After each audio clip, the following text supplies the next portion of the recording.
Hi, this is Mommy and your Mommy Negosyo. And in today's video, I want to share with you my answer to the question, how can I rebuild my restaurant business, regain confidence, and create value despite limited capital, losses from the pandemic, and the departure of my partners? That was a question asked by John in our free 30-minute mentoring call. And before I forget, if you have not done so, may I invite you to hit the like and subscribe button so that you will be notified when I answer more questions like this.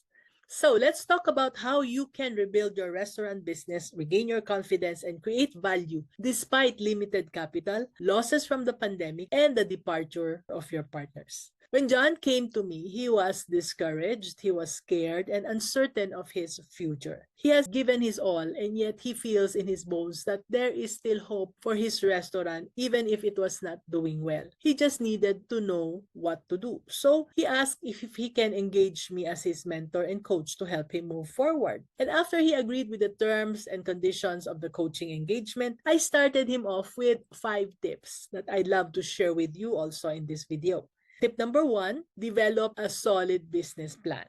So before we started anything, I helped him to create a clear and detailed business plan that outlines his goals, his target market, his menu offerings, his pricing, and his marketing strategies. The reason why he failed was not really about the pandemic or his partners leaving him. It was because his business hit the jackpot when he started. Huh, Mommy N? How can one hit the jackpot and then fail? Yes, this is his story.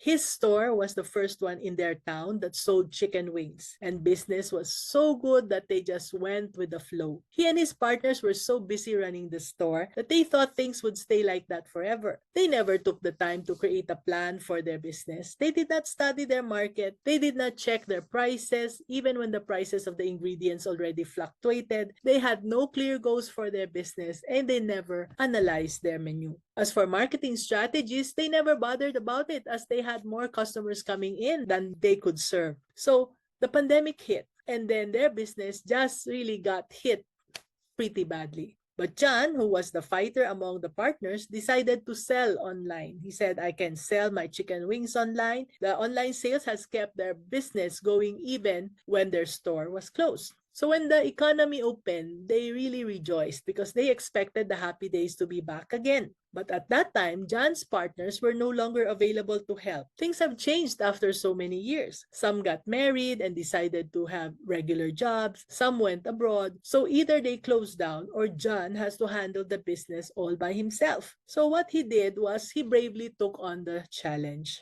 until he observed that 2 competitors who were also selling chicken wings appeared from nowhere. And they were selling the chicken wings at a lower price than he was. So unwilling to sell at a loss, he found his sales going down even more as he stuck to his original price. A solid business plan was exactly what he needed, and I told him that this will serve as a roadmap for his business and as a guide for all of his decision-making activities. Target market, unique selling proposition, market strategy, financials, processes, all of these have to be considered and to be documented on his business plan. So gladly, John obeyed and rolled up his sleeves to go to work.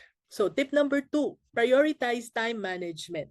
There was so much to do, so much to overhaul that John started to get overwhelmed. And so I guided him to develop a schedule and prioritize tasks to make the most efficient use of his time. There are many time management tools in the market, but I told him to keep it simple. Just use Gcal or Google Calendar. What I learned in my many versions of calendars, diaries, and to-do lists that I bought online or offline is, in the end, simplicity is beauty. I taught him how to use just one tool, the Google Calendar. Again, Gcal is what I call it. And I guided him to stay organized and to accomplish essential business activities without feeling overwhelmed. To this day, he is still raving about what he learned about Gcal and how he could not live without his Gcal anymore. Tip number 3, seek support from friends and family. When I was younger and I'd get overwhelmed, I would bark at my kids when they needed something from me. I became the mom from hell without even noticing it. And one day, I just woke up and realized that I was not happy with who I was becoming. Looking back, I was glad that I did not have to be given a painful wake-up call for me to really wake up.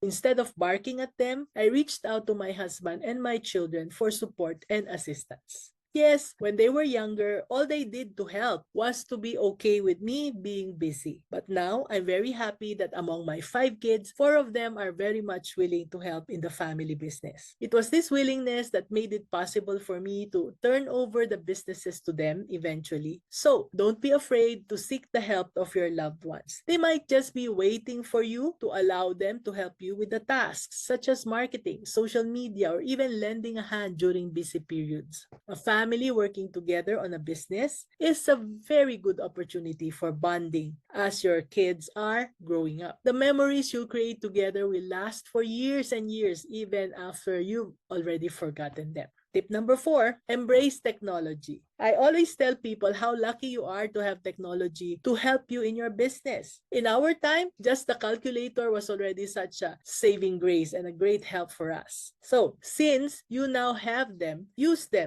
the technology wisely. Use the user-friendly technology tools and apps to automate certain processes such as online reservations, ordering, inventory management, and financial tracking. This can save you lots of time and help you streamline your operations so that things will flow more smoothly in your store and in your production places. Finally, I told John, tip number 5, focus on your strengths. Identify your key skills and strengths instead of your weaknesses. Focus your energy towards activities that will align with all of these strengths. So for John, he was very good at making friends and networking with people. So I coached him and he realized that his direction should be in talking and interacting more with customers and employees so that he can understand him more and gain their trust. As he gains more and more trust, customers will come back to his restaurants again and again, and his employees will choose to stay and work with him longer. So by doing so, John will maximize his productivity and make the most impact on his business in terms of sales and profitability.